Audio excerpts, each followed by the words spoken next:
সমাজৰ খচালিৰ কামি চাৰিজন মানুহে কান্ধত তুলি নিব চাৰিজন মানুহে কান্ধত তুলি নিব নৈৰ ঘাটলে বুলি মোৰ মনাই নৈৰ ঘাটলে বুলি দেহৰ ভৰসা নাই বুজিছানে নাই দেহৰ ভৰসা নাই বুজিছানে নাই আজি হাঁহি আছো ক'বতো নোৱাৰো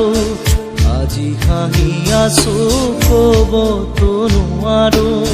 কালি বাকী আছে